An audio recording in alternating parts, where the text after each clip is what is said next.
Hello बच्चों, कैसे हो आप सब। आज हम कॉमर्स क्लास 12 के लिए अकाउंटेंसी सब्जेक्ट के ऊपर डिस्कस करेंगे। अकाउंटेंसी के सिलेबस के ऊपर डिस्कस करेंगे इस वीडियो के अंदर। चलिए शुरू करते हैं। अकाउंटेंसी क्लास 12 के अंदर 3 बुक हैं, इनको वॉल्यूम बोलते हैं। वॉल्यूम 1, वॉल्यूम 2 और वॉल्यूम 3। वॉल्यूम 1 में कॉन्सेप्ट क्या क्या हैं, कॉन्सेप्ट्स बोल लो या आप, या टॉपिक्स बोल लो। इसके अंदर 2 टॉपिक हैं। इसके अंदर एक टॉपिक है, एक होता है एनपीओज है। एनपीओ का मतलब होता है नॉन प्रॉफिट ऑर्गेनाइजेशन या नॉट फॉर प्रॉफिट ऑर्गेनाइजेशन। ये एक अकेला चैप्टर है। चैप्टर नंबर 1 आपका यही है। उसके बाद इसके अंदर जो दूसरा टॉपिक है वो है पार्टनरशिप। पार्टनरशिप फर्म की बात होती है। पार्टनरशिप के अंदर कितने चैप्टर हैं ज़रा सुनो आप। पहला एक चैप्टर आएगा, chapter number 2, fundamental of partnership. इसमें पार्टनरशिप की बेसिक कॉन्सेप्ट्स हैं। उसके बाद है नंबर 3, अगला है गुडविल। गुडविल कैसे इवैल्यूएट होती है, कैसे कैलकुलेशन की जाती है, क्या क्या मेथड हैं। उसके बाद नंबर 4 है, इसका मतलब है चेंज इन रेशियो। अगर पार्टनर्स अपने प्रॉफिट शेयरिंग रेशियो को चेंज कर दे तो क्या होता है, कौन चैप्टर इसके लिए है। 5वां है एडमिशन। अगर पार्टनरशिप फर्म में नया पार्टनर एडमिट होता है तो उसके अकाउंटिंग प्रोसेस कैसे होते हैं।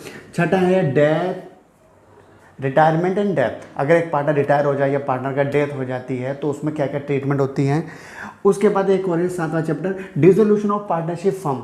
पार्टनरशिप फर्म को जब डिसोल्व करते हैं तो क्या प्रोसीजर होता है। तो पहली बुक के अंदर इतने चैप्टर हैं। एक पहला एनपीओ का है, उसके बाद 2 से लेकर 7 तक चैप्टर पार्टनरशिप के हैं। टोटल 7 चैप्टर हैं फर्स्ट बुक के अंदर, वॉल्यूम 1 के अंदर। वॉल्यूम 2 के अंदर कॉन्सेप्ट क्या है, इसके अंदर है कंपनी अकाउंटिंग। कंपनी के अंदर इसमें 2 टॉपिक हैं, एक है शेयर्स, एक है डिवेंचर्स। शेयर्स का एक चैप्टर है, चैप्टर नंबर 8, और डिवेंचर के 2 चैप्टर हैं, एक 9 और एक 10। मतलब इस बुक में केवल हमारे पास 3 चैप्टर हैं। दोबारा समझो, वॉल्यूम 2 या बुक 2 के अंदर 2 कॉन्सेप्ट हैं, एक है शेयर्स और एक है डिवेंचर। शेयर्स में इशू ऑफ शेयर्स, जब कंपनी शेयर इशू करती है, शेयर की अकाउंटिंग ट्रीटमेंट क्या होती है, ये हम इस बुक में जाकर इस चैप्टर में पढ़ेंगे। बहुत बड़ा लेंथी चैप्टर है ये। उसके बाद डिवेंचर्स आते हैं। डिवेंचर क्या है, इन इशू ऑफ डिवेंचर के लिए एक चैप्टर नोवा है, और इसमें है ये वाला रिडम्पशन ऑफ डिवेंचर के लिए। ये वाला चैप्टर है इशू ऑफ शेयर्स के लिए। ये वाला चैप्टर है इशू ऑफ डिवेंचर्स के लिए, और ये वाला चैप्टर है रिडम्पशन ऑफ डिवेंचर। मतलब जब एक कंपनी डिवेंचर को रिडीम करती है, वापस करती है, तो क्या अकाउंटिंग ट्रीटमेंट होती है। अच्छा एक बात सुन लो, आप कॉमर्स में हो, 12th के बच्चे हो, अब आए हो आप 12th में, तो आप ये जान लो कि शेयर्स का रिडम्पशन नहीं होता, इक्विटी शेयर्स का रिडम्पशन नहीं होता, प्रेफरेंस शेयर का होता है।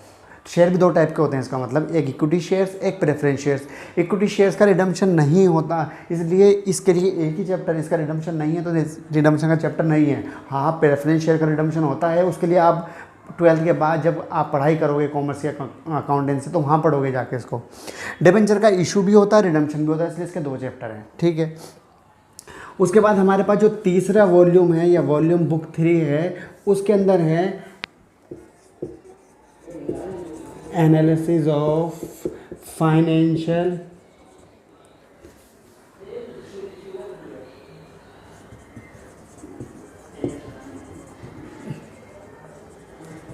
Analysis of financial statements. Financial statement के एनालिसिस के अंदर कुछ अलग अलग चैप्टर्स आएंगे। इसके अंदर भी ज़रा सुनो आप।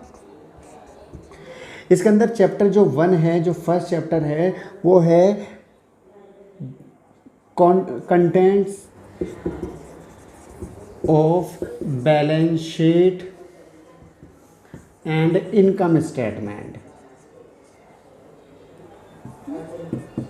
मतलब बैलेंस शीट कैसे बनती है, क्या क्या कंटेंट हैं इसके, और इनकम स्टेटमेंट कैसे बनता है कंपनी का। कंपनी की बैलेंस शीट बनाने का तरीका बिल्कुल डिफरेंट होता है, अलग तरीके से बनती है। जैसे आपने 11th में सीखी है सोल ट्रेडर की बैलेंस शीट, वैसे नहीं बनती है। तो इसका कंटेंट और फॉर्मेट आप यहाँ पर सीखोगे। दूसरा एक थ्योरी का चैप्टर है, छोटा सा 2-3 पेज का, ये थ्योरी है। इसमें एनालिसिस क्या होता है, एनालिसिस की लिमिटेशन क्या होते हैं, एडवांटेज क्या होते हैं, ये सब डिस्कस किया गया इसके अंदर। 2-3 चैप्टर पेज का चैप्टर है, ज़्यादा नहीं है। तीसरा है कंपैरेटिव स्टेटमेंट। कंपैरेटिव स्टेटमेंट्स, इसके अंदर आपको ना comparative income statement, comparative balance sheet और कॉमन साइज स्टेटमेंट पढ़ना होता है। मतलब कंपनी की बैलेंस शीट को कंपेयर करते हैं इस साल के और पिछले साल की। ये भी ज़्यादा बड़ा चैप्टर नहीं है। इसके बाद अगला चैप्टर है रेशियोज़। अकाउंट्स में कुछ रेशियोज़ होते हैं, उनको पढ़ोगे आप जाकर। ये लेंथी चैप्टर है, यहाँ पर काफ़ी रेशियोज़ हैं इसके अंदर, 15-16 रेशियोज़ हैं। और उसके बाद है एक कैश फ्लो स्टेटमेंट्स। तो ये आपका 12th का पूरा सिलेबस मैंने आपके सामने लिख दिया है। कैसे है, पहली बुक या वॉल्यूम 1 जो है इसके अंदर एक चैप्टर एमपीओ का है और 6 चैप्टर पार्टनरशिप के, टोटल 7 चैप्टर हो गए। बुक 2 जो है ना उसके अंदर 3 चैप्टर हैं, एक है शेयर्स का 8वां, उसके बाद 9-10 जो चैप्टर हैं वो हैं डिवेंचर्स के। ये है इशू ऑफ डिवेंचर, ये रिडम्पशन ऑफ डिवेंचर। और उसके बाद जो तीसरी बुक है वॉल्यूम 3 उसके अंदर है एनालिसिस ऑफ फाइनेंशियल स्टेटमेंट। अच्छा एक बात समझ लो आप, फाइनेंशियल स्टेटमेंट क्या होता है? Financial statement means final account. सुनना, financial statement means final account, और final account means trading, profit and loss, balance sheet. 3 चीज़ें आपने सीखी 11th में। अब ज़रा इसको ना थोड़ा चेंज करते हैं। अब आप ना कंपनी में जब कंपनी के जब फाइनल अकाउंट बनाते हैं, फाइनेंशियल स्टेटमेंट बनाते हैं, तो उसका ना थोड़ा सा चेंज प्रोसेस होता है। उसके अंदर पहले तो ट्रेडिंग नहीं बनता, ट्रेडिंग को साइड करो। इसका मतलब P&L account yes, balance sheet yes, 2 नहीं, एक और 3 कैश फ्लो। कंपनी को अपने फाइनेंशियल स्टेटमेंट में 3 स्टेटमेंट बनाने होते हैं। इनकम स्टेटमेंट, इनकम स्टेटमेंट को बोलते हैं P&L, दूसरा बनता है balance sheet, balance sheet position statement होता है, और तीसरा होता है कैश पोजीशन स्टेटमेंट, मतलब कैश फ्लो स्टेटमेंट। कैश कितना कंपनी के पास आया और गया, ये सब इसके अंदर डिस्कस होगा। तो आप ये सब 12th में आप ये पूरा सिलेबस पढ़ना, ये पूरे साल का सिलेबस है।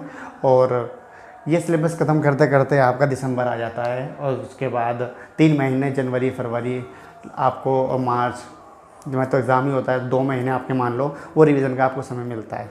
तो काफ़ी लेंथी चैप्टर है, लेंथी सिलेबस है, और इसको बहुत अच्छे से करना पड़ेगा आपको, जब भी सीख पाओगे। थोड़ा मुश्किल है ये, और अच्छे मार्क्स लेने के लिए आपको सबसे पहले पार्टनरशिप को अच्छे से फोकस करना है, और कंपनी। इस बुक में जो ये बुक नंबर 3 है, ये ज़्यादा नहीं, ये 20 मार्क्स की बुक है। अच्छा मार्क्स इसकी बात करते हैं, ज़रा सुनो आप। मार्क्स जो है ना 12th में जो एग्ज़ाम होता है वो 80 मार्क्स का होता है। 20 मार्क्स का आपका प्रोजेक्ट है, जो प्रैक्टिकल वगैरह होते हैं स्कूल के अंदर, प्रोजेक्ट एंड प्रैक्टिकल्स। इसमें 80 मार्क्स में 20 मार्क्स की ये थर्ड बुक है आपकी। 20 मार्क्स की कितने बचे? 60 मार्क्स। 60 मार्क्स में ये दोनों बुक कवर होंगे आपकी, ठीक है। मतलब ये तीसरी बुक 20 मार्क्स की है, 20 मार्क्स का प्रोजेक्ट और प्रैक्टिकल वगैरह हैं, तो 20 और 20 40 साइड कर दो, 40 नंबर ये अलग हो गए। और 60 नंबर की ये आपकी, इसका मतलब 60 नंबर में आपके 3 टॉपिक हैं। एनपीओ शायद 10 मार्क्स का है, और 50 मार्क्स के पार्टनरशिप और कंपनी मिलाकर हैं। तो आपका पूरा ये सिलेबस है, इसको आप ज़रा ध्यान में रखते हुए पढ़ाई करेंगे। मैंने ये सीरीज़ शुरू करी है 12th के अकाउंटेंसी के, और आगे मैं अब इसके ऊपर चैप्टर शुरू करूँगा। तो आज की वीडियो में इतना ही, नेक्स्ट वीडियो में फिर से मिलते हैं, बाय बाय।